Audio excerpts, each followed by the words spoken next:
Before I get started, I just want to acknowledge, and I just want to sit with you for a minute, in knowing that Mother's Day can be a really difficult day for so many reasons.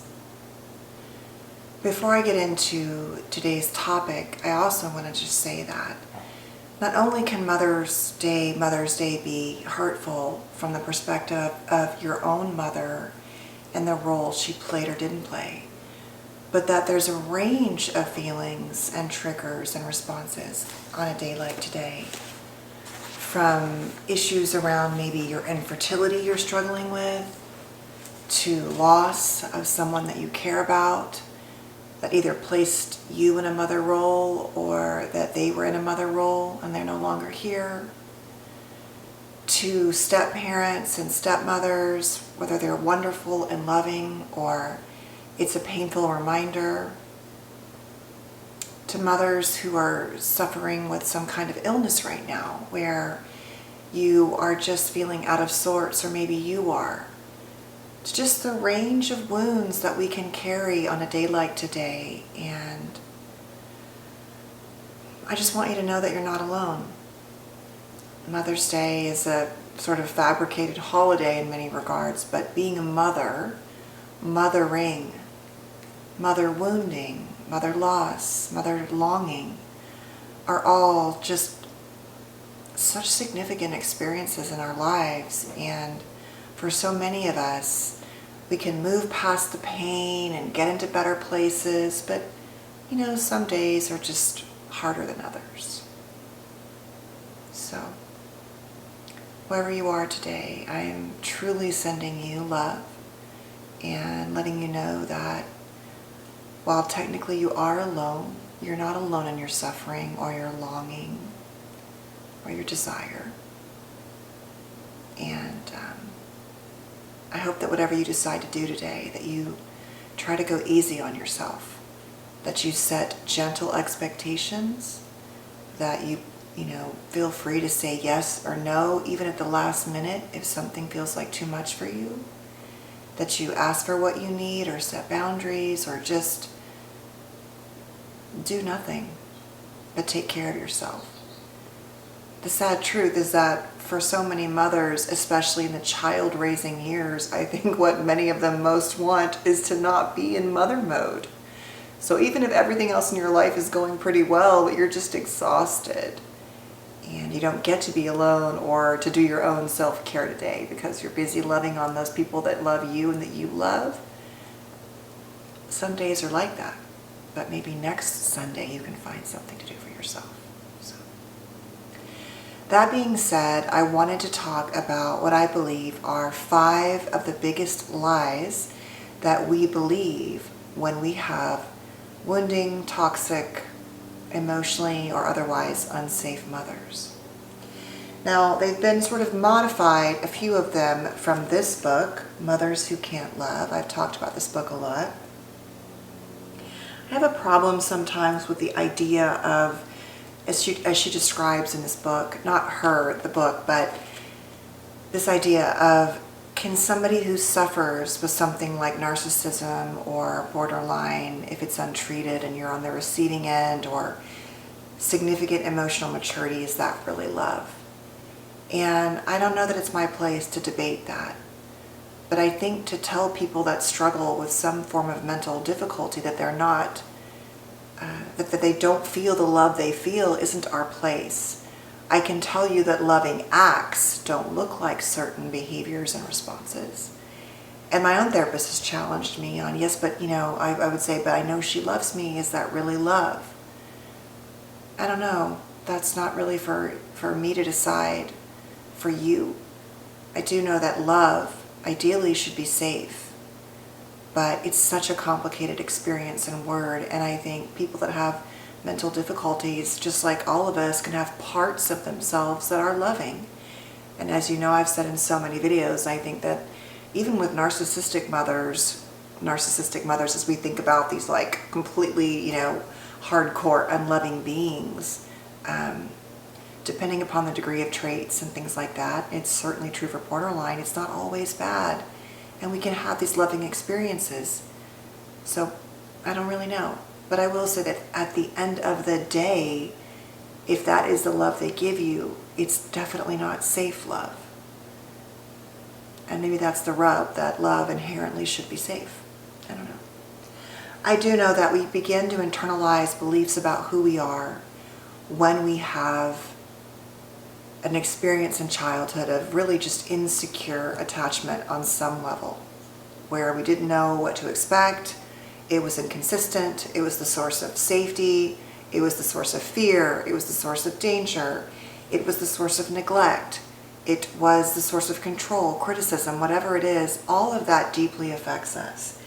And I do believe that these are the 5 things we often believe that we have to really look at and deal with around our mother wounds and around our relationships with these type of, humans in our lives.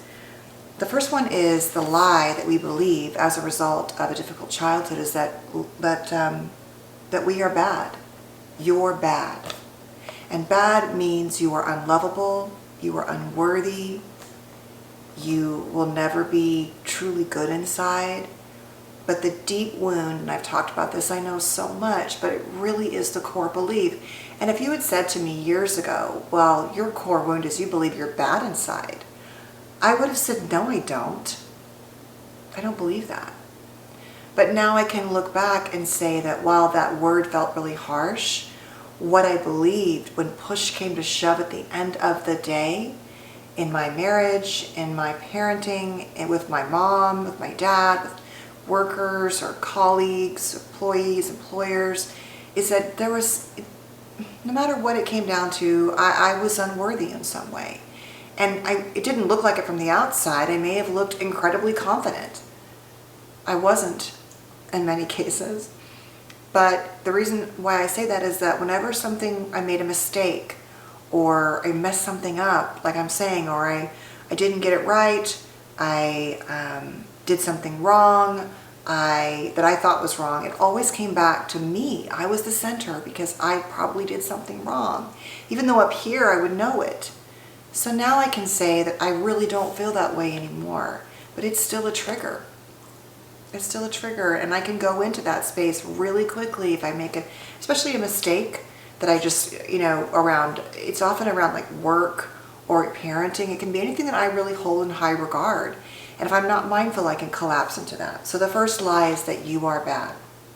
And of course, this comes from often what we believe in childhood, that parents say to us, the way they treat us, the lack of emotional safety. We internalize and believe often long before we even have language that there is something wrong with us. And obviously to work on this, you want to work on your shame issues, because that is really the heart of it, right? There's something inherently bad about us. You want to work on identity issues. You want to work on forgiving yourself, inner child work, reparenting, trauma therapies, things like that. Number 2, you are a burden. So another thing we often believe in childhood is that as a result of our sheer existence, that our needs were a burden, as opposed to it being that all children are a lovingly beautiful burden, right? I mean, it's not a burden in the true definition of the word, but they all require things, love and care and nourishment and food and shelter and a safe emotional place, ideally. And so when we don't have those things, going back to the first thing, is that it's something wrong with us. And so we grow up and think that our needs, our boundaries, our desires, our feelings, our demands are somehow a burden, not just to other people, but to ourselves. And that's a very heavy weight to carry. And it really prohibits you from doing things like healing this through setting boundaries, saying yes, saying no, learning how to talk to yourself about, no, it's okay that you're mad about that, or it's okay that you're sad about that. You're entitled to ask for a raise, more help around the house, respect, good friendships, good love, things like that. Number 3, you are beholden to me, the parent. You are responsible for my feelings.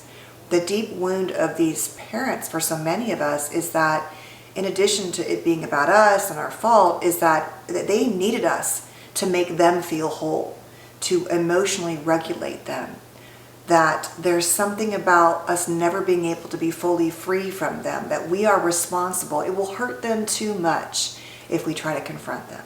Well, they had too much trauma, so if I tell them how they hurt me, they won't be able to handle it.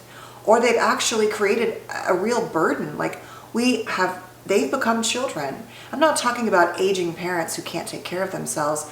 There are a lot of parents who do this who are perfectly capable of taking care of themselves, but they've flipped the roles financially, and we are supporting them. We are caring for them. We are giving to them. Everything my mom had, the last time I saw her in terms of her furniture, every single piece of it had come from me over the years. Her car, when I had a period where I could give those things. But that would have been easy. I have no problem giving. Would have had no problem. I didn't back then, didn't even think about it, because in that period of time in my life, it was a little bit less of an issue. But the psychological burden that I was responsible for her well-being, her happiness, being her best friend, her therapist. If she was upset, it was my fault. You often believe you're a burden, and you often believe you're beholden as a result. And so you can't disentangle yourself from them. And then you take that belief and feel like you are also beholden and responsible for everyone else in your life, your entire life, even your children when they're grown, your spouse, your other family members, whatever it is.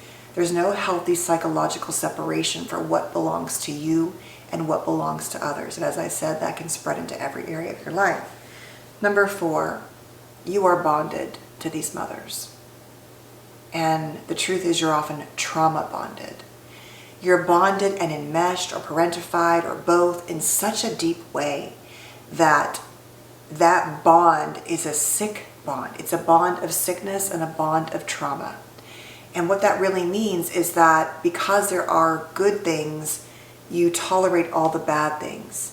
You stay in unhealthy patterns and relationships and cycles because the first trauma bond you have was to her or to whoever that caregiver was that operated in the mother or the primary nurturing role. And it's a bond you can't shake. It's bad for you to ask for separation. Enmeshment is the sort of language of the day. And the trauma bond often gets reenacted in adult relationships, in friendships. It has this twisted hurtness to it. But in your mind, being close to people and bonded, that is what it's supposed to look like. Going back to love, love is trauma. And lastly, you are bound to me, no matter what. No matter where you go, no matter what you do, there's always an invisible string from me to you as the mother of trauma. And this exists no matter how much work you do. Even though you learn to reparent yourself and deal with your complex PTSD, let's say, or your enmeshment or parentification, it's like there's a part of you, that wounded inner child, that is always bound to them. And it might just be that you go back and long for that, like who could I have been if I hadn't had these parents or this mother or whatever. But there's this invisible string of connection that has shaped who you are. We know that trauma shapes our brains. We know that complex PTSD, the nature of trauma, creates a different way for our brains to process everything. Threat, connection, all of it. And that boundedness will almost always be there. Even if we surround ourselves with healthy, loving people, there's a brokenness in the boundedness. I'm not sure that's even a word. That we almost always feel. And it can pop up in emotional flashbacks or triggers or on days like Mother's Day. That even for me, as I sit here so far along in my journey and truly feeling, I have to say, this is, I don't know, maybe it's the mood I'm in. I'm in my jammies on a Saturday, and I wanted to make this video for you guys. And so, because I wanted you to be able to see something this weekend that just reminded you that you weren't alone. But like even today, I'm sitting here and I'm feeling pretty good. I'm not feeling sad about tomorrow. My kids and I are going to the beach and we're having sushi at my favorite place. But I almost just like, we'll just have dinner at home, And I was like, no, do something you love. But there have been years, and maybe tomorrow I'll feel differently when I wake up. There's always going to be a mother wound. It gets activated for all of us in different ways. But in some ways, I'll always be, not in some ways, I'll always be the daughter of these parents. And I can't undo that. And that's part of the healing and growing. I can't undo it, but I'm also no longer defined by it. And you don't have to be either. So, whatever you're doing, wherever you are today in Mother's Day, please just know that you're not alone, as I keep saying. And if you feel sad, let yourself cry. If you feel angry, find a way to deal with it in a healthy way. Write about it. Get some cardio. Maybe try to just reparent yourself, giving yourself tomorrow a day of love, or today, if I post this tomorrow, I'm not sure yet, I'm going to try to post it today, a day of reparenting, of giving yourself the internalized mother that you wish you'd always had.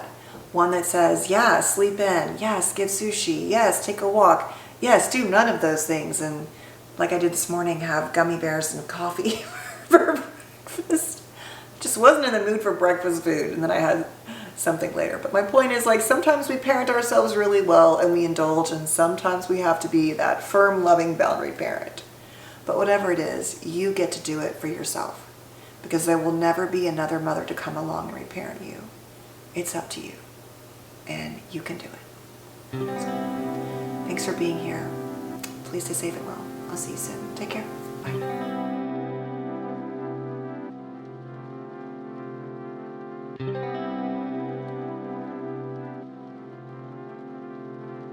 Bye.